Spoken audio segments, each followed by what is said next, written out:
Good morning, good afternoon, good evening, ladies and gentlemen. After the successful Global Capability Center conference that nasscom held in June, one of the topics that got often conversed about the extent of leadership that is important in the new emerging GBS world. To discuss these aspirations of the enterprises, the global stakeholders, what kind of leadership, what kind of talent pool is required, who else, none other than Deborah from Everest Consulting, who is leading the leadership practice, would be the speaker for this program with us today. Welcome, Deborah. Thank you very much. I'm pleased to be here. You know, one of the conversation often people talk about is that expectation from the concept of an GBS or a capability center is increasing, while at the same time, several people said leadership talent is the key important aspect for a growth and continued trust of a parent enterprise on their center in the other parts of the world. What are your views? What are the elements of leadership that is getting critical for the enterprises on the point of view of getting more out of the centers across the globe? Well, leadership is not just about someone who's attained a certain rank. I think when we look at global capability centers, GBS models, what leadership needs to have today are probably about 15 different capabilities, and they range from not only a good understanding of the process, a good understanding of the domain, but leadership needs to understand a stakeholder very well, needs to show emotional maturity. Leadership needs to know how to make a decision and solve a problem. I don't think to some extent these are anything new, but the combination of leadership capabilities in GCC, GBS, whatever you want to call it, is increasingly becoming more complex. And are you seeing traces of the capability emerging uniformly, homogeneous, similar across the world, or are you still finding there's a gap in terms of perhaps talent-heavy leadership short in a country like India?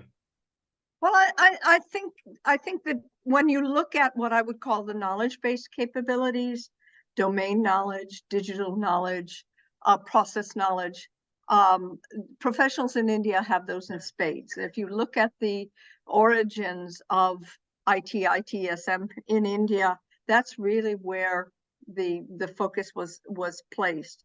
I think the challenge today is that enterprises are starting to understand that understanding and working with stakeholders, understanding cultural differences is becoming more and more and more important.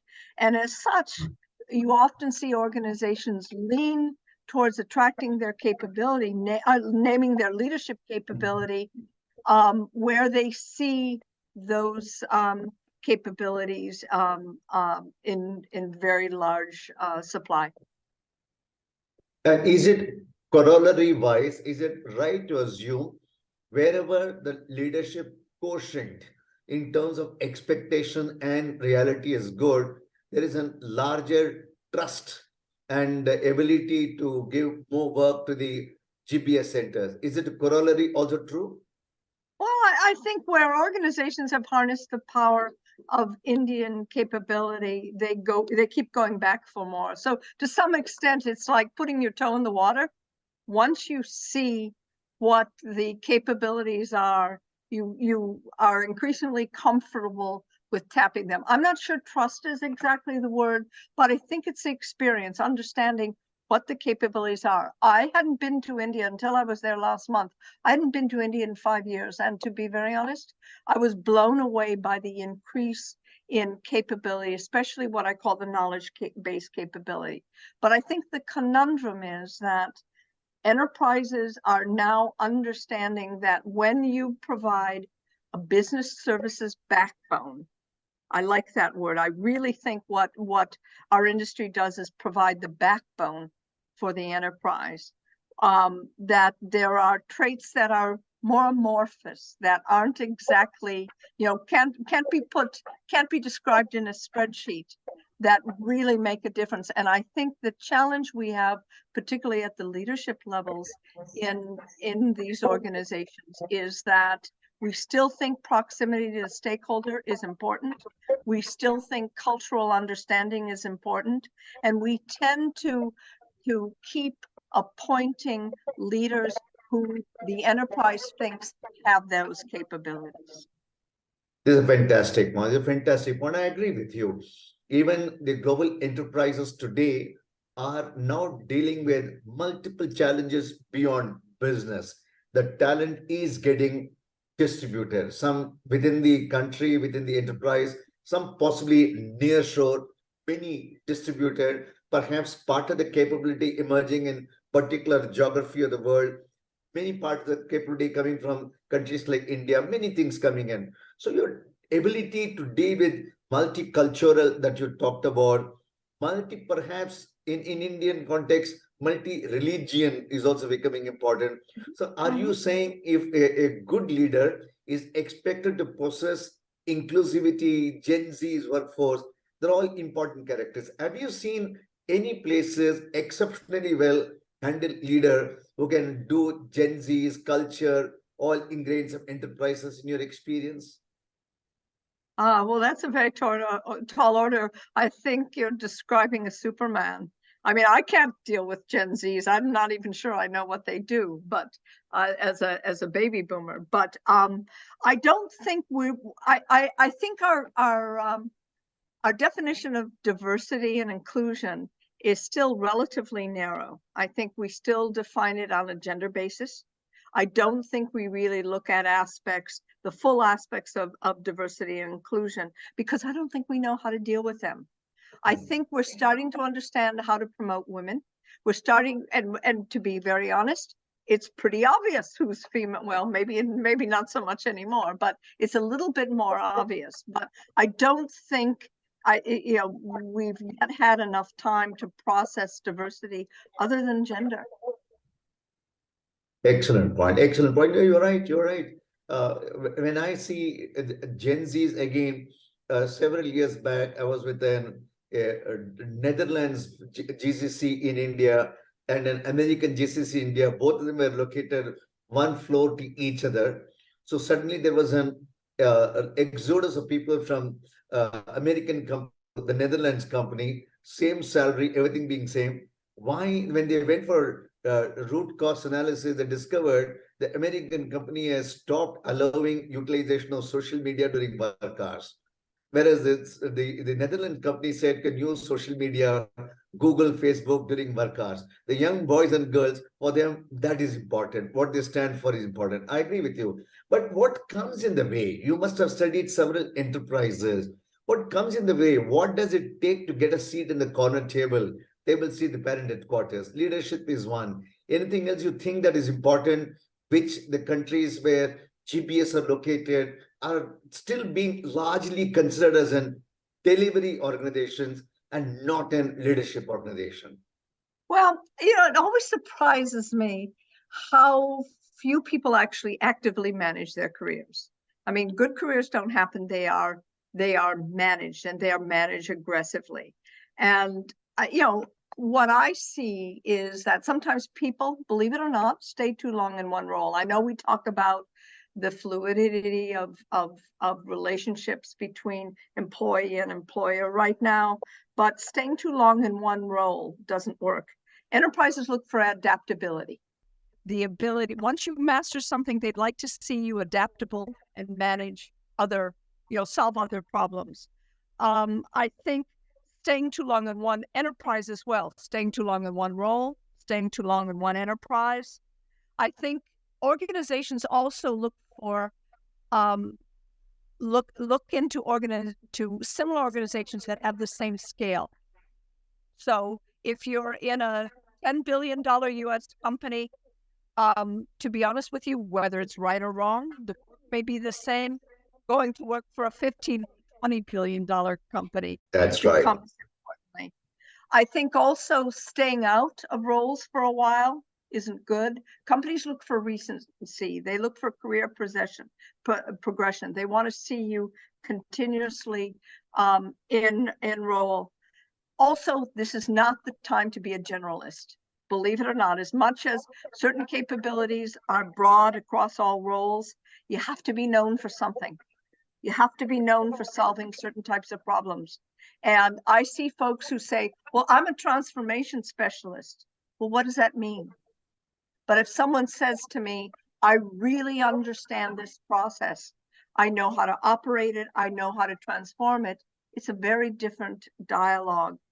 But managing a career actively is really critical. A couple of months ago, I did a webinar on career management. There must have been about 500 people in the audience, and I asked the question, how many of you actually manage your career? And only 14% said yes. So understanding what's in your bag of tricks and where you want to go and how you work in various enterprises to get there is really important. Great point. No one's going to carry you along. No one's going to carry you along. You have to work at it. I'm going to pick up on your wide experience, Deborah, that you have. We recently did an analysis of about 300 enterprises and their global capability centers in India, and found that about 58% of this global capability center, they remain at being satisfied being in satellite office. Only about 42% of them have moved to be exactly the point that you talked about, to be the digital transformation owner. Based on your experiences, if you can help us decode for bringing more ownership, what are the few things required from an enterprise side and perhaps from the leadership side? Well, you'd be surprised how many folks in our space do not know how to solve a problem. Let's take digital, solving a problem through digital, being able to say, I can take the technical knowledge I know and solve a real business problem. We need to be able to do that. I think that's critical to taking on more responsibility. Also, being able to make a decision on your own. When I look at GCCs, GBS organizations, what I see is an inability of the team to make a decision. Now, I know culturally, some countries, some cultures, being able to make decisions at a junior level isn't really welcome, but being able to support a decision, being able to see an outcome, a potential outcome, and supporting that is a real important skill. If you think about it, what do our leaders do? They make decisions. And they make informed decisions that are highly contextual and eliminate risk and solve a problem. So decision making and being able to connect the dots to make those decisions, I think, is an underrated skill. I'll toss up one more question too. That has been, I've been pushing this hard on the visiting US CXO team that have been coming to India to see what next for their enterprises. Many people get it, but do not know how to solve it. That importance of having an vision or what is this entity, GPS or GCC in outside the home countries stand for on a 5-year vision. What is that they stand for? Is it for cost? Fair enough, good, no harm. Is it for enterprise talent? Good, very good, very good. Is it for innovation? Or some GCCs have started saying, some enterprises have started saying, I want to develop this capability center for future leadership. Do you think this vision of 5 years or 3 years or 5 years would be useful to build this capability of leadership required for the new GBS GCC environment? Well, I think having a plan is always a good thing. I think, the challenge is most enterprises have come to places like India for cost. Yeah. They have to come for cost. They come for cost, but they need to invest for value.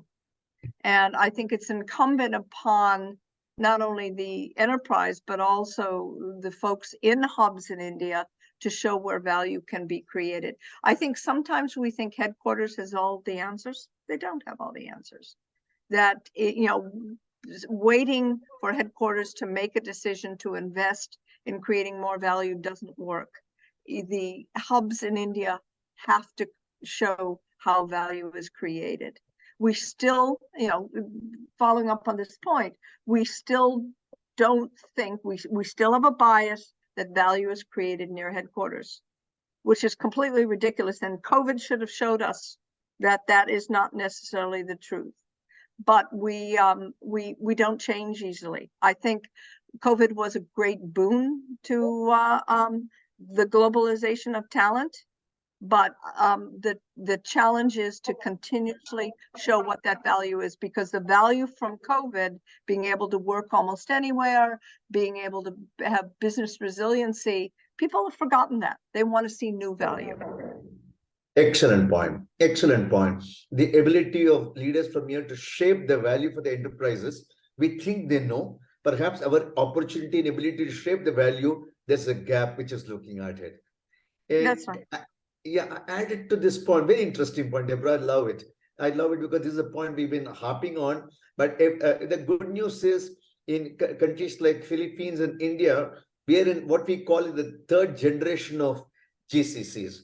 The leaders came, set up the first one, perhaps they set up the second one. They're now setting a third one. They're realizing the important. Perhaps less than 10% of the enterprises have their confidant in their GCC center who can transform it as an opportunity available. The next question I want to ask you is, how important is to create the brand? You may be a great JP Morgan in US. You could be a great GSK in London. You could be a great Mercedes-Benz in Germany. How important is to create GCC as a brand, a cool tech brand, for people to get aspiration to come and to join you to create the different digital transformation? I think brand is everything. Employees have a choice. They will gravitate to brand. They will gravitate to money. When brand and money are combined, it's a very, very, very beautiful thing. But I think brand is important. Not only using my experience, I wanted to work for brands my mother could read about in the paper, but brands connote experience. And if a consumer has a good experience, if a banking customer has a good experience, employees want to be tied to that experience as well. So I think brand is everything, but not just corporate brand. What I think folks forget is that we're all responsible for creating our own personal brands. And leaders in India who want to be seen as players in the global stage, whether they're in a GCC model, whatever, it doesn't matter, need to create personal brands. Personal brands are what give you mobility, what career mobility. Being able to know, when people know what you stand for, when people know what you know, when people know what to expect from the way you perform and behave, that creates good careers as well. So I would encourage the listeners on this session to understand that it's not just the brand of the company, it's creating your own personal brand, not only within the company, but outside the company as well. It's a great point. So you did talk about the importance of ability to influence stakeholders. Stakeholder management is important. You did talk about building a personal brand is equally important to be recognized as a global leader. You did talk about managing inclusivity, diversity, just emerging. Not everybody is able to take shape and bring across that capability is third capability. Fourth capability you talked about is, while we assume and think that perhaps the enterprises know how to do the digital transformation, your ability to shape that value is equally important, right? On this, all this great 5 points that talked about, is a tough question, Deborah. It was not intended to ask you. Where do you rate us? Where do you rate various geographies and countries? Are we there, miles to go, or what could be? Well, look, if you look at where India is right now, the capabilities, as I mentioned earlier, what I would call the harder capabilities are there. They're there in spades. They're probably as good, if not better, than anywhere else in the world. In the work I do, I see that. I think we still It still goes back to an understanding of the stakeholder. There's still a belief. I mean, look at it this way. In Europe, people work between countries. They get a sense for different ways of working. US is 13 countries. It's not one. I mean, working in California is very different to working to New York. And I'm sure that's true in India. But I think that the talent fluidity, the talent mobility is really important. And if you look at the world today, it's very hard to get visas. People do not move folks around anymore. So while we talk about a virtual talent market, there still is no substitute for working in other cultures, working in other locations. That's what really, really rounds top professionals in big brands. And I don't know how to get over that. I don't know how to get over that. If It's a you've great got a good point. answer, let me know. No, this is my key job is to make the young boys and girls in India working for multinational corporation to aspire for more. And their aspiration for more is largely getting more titles and perhaps more designated roles coming in, but nobody is aspiring for leadership. So hence Well, we thought this. it's not only that, leadership comes from aspiring from capability. Yeah. I'll give you a sense of my career. I'm actually trained as an architect. I'm a long way from building buildings, a very long way, but I decided during my career that there's certain things I wanted to learn. Once I was the chief marketing officer of an Indian BPO because I decided I wanted to learn about India. So I made career decisions because I knew I wanted to pick up certain capabilities. And by making career decisions that weren't necessarily about title, weren't necessarily about a big brand, I was able to manage my own career very, very effectively. So I think you're absolutely right. It's not about a title. It's about the capabilities you can bring to the table, because ultimately enterprises are looking for capabilities. Capabilities are the ability to deliver outcomes. And being able to combine process knowledge, domain knowledge, decision-making capability, and create more value, it's all down to us. It's not, good careers are not the responsibility of an enterprise. They're our responsibility. Based on your large experience, Deborah, what are the pitfalls we should avoid? Being happy with what you're doing? No, I mean, I think the pitfall is knowing when you've mastered enough in the situation you're in, whether it's in a role or a certain enterprise. It's having that alarm system that says it's time to do something else. It's time to pick up a new capability, maybe a new industry, maybe a different problem to solve.